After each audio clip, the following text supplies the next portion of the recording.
4 troops, 1 hero, and 10 mana cards. Alright, let's do this. Wait, you got that, didn't you? My name is Daphne Peters. And I'm his brother, William. Welcome to our tutorial on how to play Heroes of the Fray. Step 1. Take your deck out of the package, shuffle it, and draw 3 cards.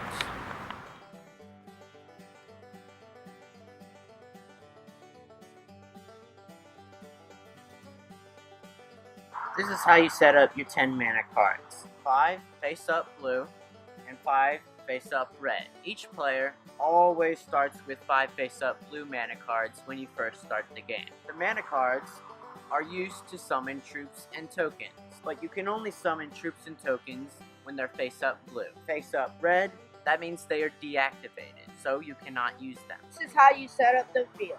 In order to keep score of your hero's health, it's best to go out and buy a 20-sided dice. Currently, my hero is at 14 health, so the die is on 14. If you cannot go out and buy a dice, you can just keep it on a piece of paper. Your hero cannot go over 20 health. Okay, let's play the game. We both look at the bottom card Of each of our decks to determine who goes first. Mine costs more mana than his does, so I get to go first. We both draw 3 cards. Since I'm going first, I flip over 1 mana. Each player always flips over 1 mana each turn, so it's face up blue. There are 4 spaces that you can place token cards. There are 5 spaces that you can place troop cards. And that is only for where I can place my cards. He also has spaces in his territory where he can place his own cards. I want to send out the longbowman. The title is placed at the top of the card, and the type of card is placed in the middle of the card. Troop cards always have 3 different hexagons: a red one, a blue one, and a green one. The red one represents how much attack the troop has, the blue one represents how much mana it costs to send out that troop, and the green one represents how much health that troop has. So, what I do is I flip 1, 2, 3 mana and put them in a troop space. Since I sent out a troop, I draw a card. You always draw cards when you send out troops or when you land on 5 or 10 mana. Those are the only times you are able to draw a card. You cannot attack with the troop when you first send him out, and when it's the other player's turn, that player cannot attack your troop when you first send him out. The troop is invincible for 1 round, but he is also not allowed to attack in that first round. I am done with my turn. I can't do anything else, so I'm going to end my turn. Since it's the start of my turn, I flip 1 mana. I'm going to use 1 mana to send out a token, but since it's not a troop, I don't draw a card, and I'm going to use its ability immediately, which is roll a die, and if it's even, then draw a card. Alright, it wasn't even, so I don't get to draw a card. And I scrap it since it says scrap on it. Whenever a card is scrapped, or if a troop dies, it goes to your boneyard, which is directly in front of your deck. It's my turn, so I'm going to flip 1 mana, and now, with my longbowman, I am going to attack his mage. Since he has 4 attack, his mage is now down to 10. You cannot send out any more troops after you attack.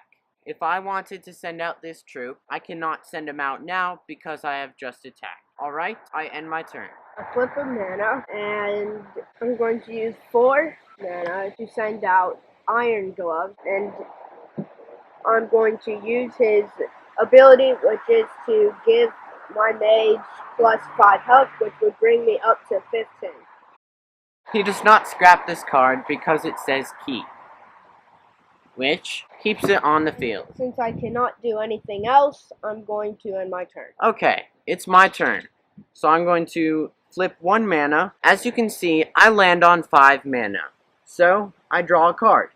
I'm going to use 3 mana to send out Swap. I cannot attack with him, and the opponent cannot attack him once it's their turn for 1 round. And he draws a card because he sent it out. Yep. Okay. Now, with the longbowman, I'm going to attack your mage. He is down to 11 now. Also, there is no way to defend attack. You have to just let whatever's being attacked take the attack, and it takes however much health away from that troop or hero, depending on how much attack was sent out. Unless a card ability says otherwise. I end my turn now. I'm going to flip a card and attack his longbowman since I can't attack him, and that kills him. Yep. And I gain 3 mana from killing him because This card costs 3 mana. So, once my opponent destroyed this card, he gains 3 mana. That's another good way to gain mana. I end my turn. With swap, I'm going to attack his mage. So now, he is down to 7 health. I'm going to end my turn.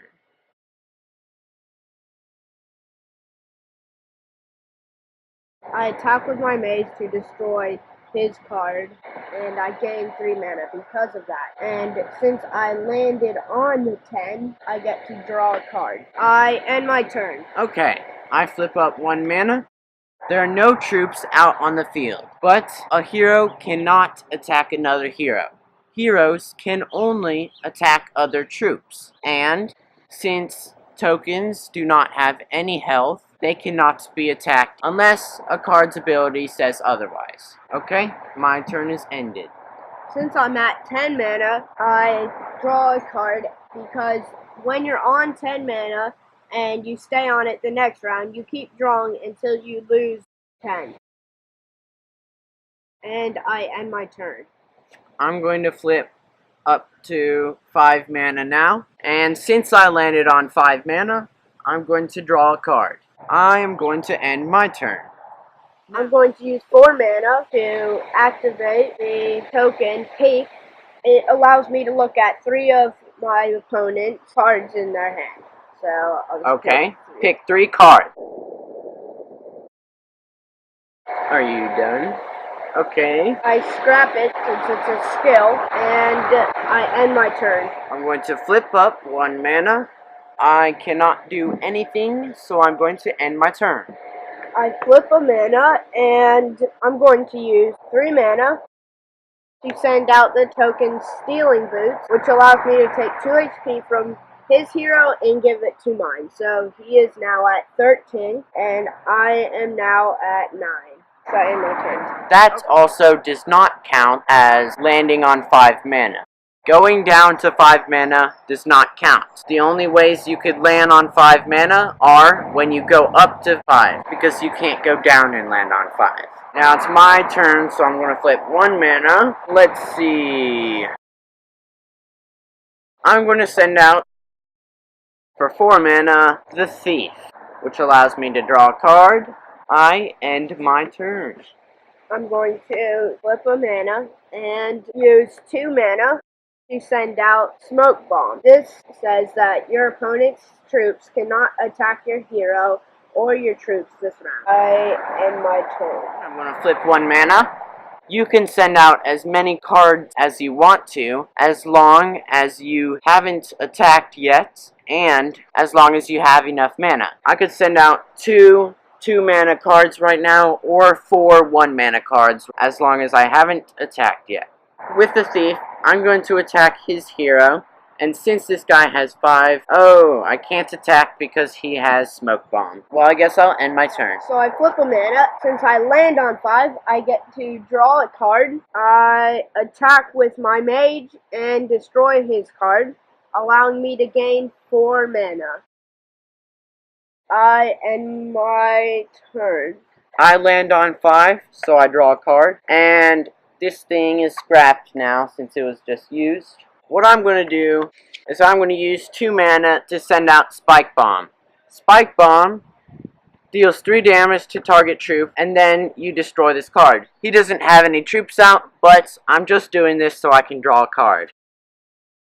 I'm going to end my turn now. I flip a mana, and since I landed on 10, I draw a card. I use 1 mana to send out this Water Blast, but it allows me to send a target token back to opponent's deck after it's used, but I'm not going to use that now. That's a skill, so you have to use it. What I was thinking about doesn't work, so that was a complete waste. I flip 1 mana, and I'm going to end my turn. I flip a mana, and I land on 10. I'm going to use 4 mana to send out Phoenix, and I draw a card since I sent him out, and I end my turn. I land on 5, so I draw a card. Okay, I'm going to end my turn. I flip a mana. I attack with my Phoenix. I have 5 attacks, so that brings him down to 8. I end my turn. Now, with my warrior, I'm going to attack this guy. So I'm going to gain 4 mana, which means I land on 10. So I draw 1 card. I'm going to spend 3 mana to send out Grizzly Bear. Since I sent him out, I draw a card. And now I'm going to send out, with 3 more mana, Guard. I draw a card since I sent out Guard. I end my turn. I end my turn. Okay, I'm going to flip 1 mana. So now I land on 5 and I draw a card. With 4 mana, I'm going to use Double Sword. Double Sword says any of your troops with 4 attack or lower can double that for 1 round. I'm going to use it and scrap it. It uses it for both of those cards. So now this guy has 0 attack and this guy has 8 attack. I'm going to attack you. You're down to 1 now. Since he's at 1, that means that all of his cards now have haste. In other words, it means that those cards can attack right when you send them out. Instead of just sending them out and having to wait next turn, he can send them out and attack right away, since he's at 1 health. I flip a mana, and I am going to attack with my mage and destroy his Grizzly Bear. My guard says if a troop or hero attacks another one of your troops, you may let guard take the damage. So I'm going to let guard take the damage. So he's at 2 health. I end my turn. Now, unless you have something that can block an... Oh. Okay. With my Grizzly Bear, I attack that guy. You're a mage. But then I use 1 mana to send out Quick Shield. And it says, place Quick Shield when the opponent or troop target attacks and negate it, then destroy this card. Okay, well, you kept yourself alive for 1 more round. I end my turn. Flip a mana, and I attack with my mage. I'm going to let guard take the damage, so now guard is dead. You gain 3 mana. He just gained 3 mana, and he was 1 away from 10. So, you went up 3, you didn't go up 1, which means that you don't land exactly on 10. So, in other words, I'm defeated. Yep, so you end your turn, and I attack you with my Grizzly Bear, and the Grizzly Bear eats the mage. Thank you for watching our tutorial on how to play the new and awesome trading card game, Heroes of the Fray. Please like and subscribe. Check out our website if you want to buy any of the decks. Join the Empire.